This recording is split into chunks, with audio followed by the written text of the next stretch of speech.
Sentence correction के सिलसिले में वर्ब का रोल सबसे इम्पॉर्टेंट होता है। जानते हैं क्यों? इसलिए कि वो सेंटेंस क्लॉज बन ही नहीं सकता जिसके अंदर वर्ब ना हो। मतलब सेंटेंस वर्ब के बगैर नहीं है, क्लॉज वर्ब के बगैर नहीं है, और वर्ब चूंकि एक ऐसा वर्ड होता है जो ये बताता है कि एक्शन क्या हुआ, और जारी बात एक्शन खुद ब खुद तो होता नहीं है, उसको करने वाला कोई ना कोई होता है। उसको ग्रामर की ज़ुबान में सब्जेक्ट कहते हैं। Subject is a person who does something और we talk about that one, तो ये हमारा सब्जेक्ट होता है। तो subject plus verb make what? A clause. ये क्लॉज बनाते हैं। तो वर्ब क्या होता है और उससे रिलेटेड क्या क्या मिस्टेक्स हो सकती हैं, देखिएगा।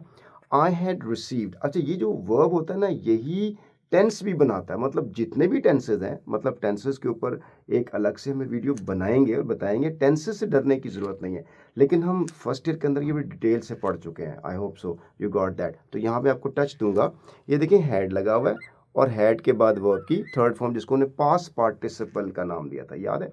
तो had received past perfect tense है, और उसके बाद थर्ड फॉर्म लगी हुई है। I had received a letter yesterday. ये यस्टरडे टाइम मार्कर है कि ये एक्शन कब हुआ।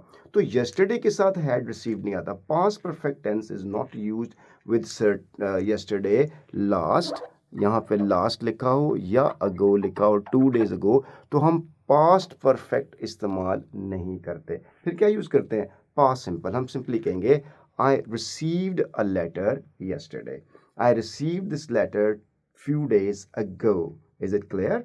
ठीक है। अगर हमने यहाँ पे हैड रिसीव्ड लिखना है तो ये पास्ट परफेक्ट है, तो पास्ट परफेक्ट के बाद एक और क्लॉज आती है जिसको पास्ट सिंपल में लिखना चाहिए। I hope so my point is clear. Ahmad told me, अब देखें ये टोल्ड मी एक वर्ब है और ये सब्जेक्ट है। अहमद टोल्ड मी दैट, ये दैट क्लॉज शुरू हो रही है यहाँ पे। दैट ही हैज़ अराइव्ड, इसमें ही सब्जेक्ट है, हैज़ वर्ब है।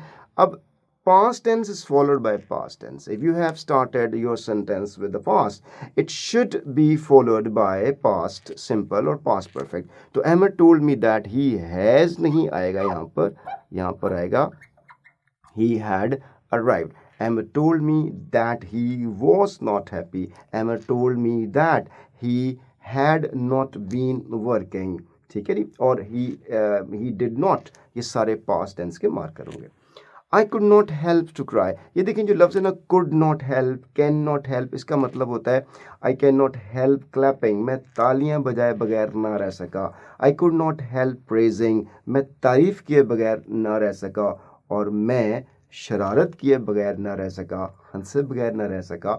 तो कैन नॉट हेल्प के बाद वाला जो वर्ब आता है वो आईएनजी फॉर्म में आता है, प्रेजेंट पार्टिसिपल में। आई कुड नॉट हेल्प क्राइंग के साथ आएगा। I could not help crying hearing this bad news. ठीक है। I could not help clapping, ठीक है ना, after watching the match। ठीक है जी। और इसके बाद he does not practice, ये देखें ये जो वर्ड है ना does not के बाद, जब भी हम does not यूज़ करें, यहाँ पे अगर do not आ जाए, do not आ जाए, did not आ जाए, do not, does not, did not के बाद हमेशा वर्ब की बेस फॉर्म आती है और ये एस और ई एस इस्तेमाल नहीं होता। He does not practice, he does not go, he does not listen, he does not write, he does not come up to, he does not read, write, go, anything else. Verb की base form use होगी। Verb की base form एक ऐसी form होती है जिसके साथ S नहीं लगता, ई एस नहीं लगता, डी नहीं लगता, ई नहीं लगता, आई एन जी नहीं लगता, याद रखना।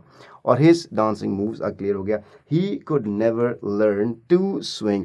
अब देखिएगा एक बात याद रखिएगा कि ये जो है ना कुड नेवर, अभी जो कुड है ना इसको हम कहते हैं मॉडल ऑक्सिलरी वर्ब्स। कैन, अभी अगर आप सुन रहे हैं ना तो आपको याद हो जाएगा। देखें can, could, may, might, will, would, shall, should और मस्ट, ये 9 है। दोबारा मेरे साथ रिपीट करें ज़रा, दोबारा रिपीट करें, दोबारा रिपीट ही होता है, दोबारा बोलिए मेरे साथ।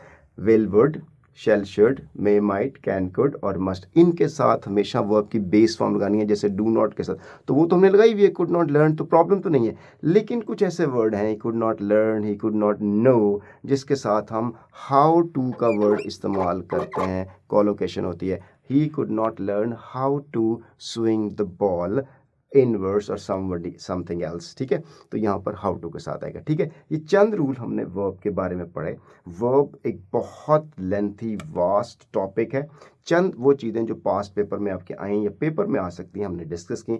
इसके अलावा जहाँ कहीं भी आपको कोई मसला हो, आपको कोई रूल आप पढ़ें और आपको समझ ना आ रहा हो, आपने ज़रूर पूछना है।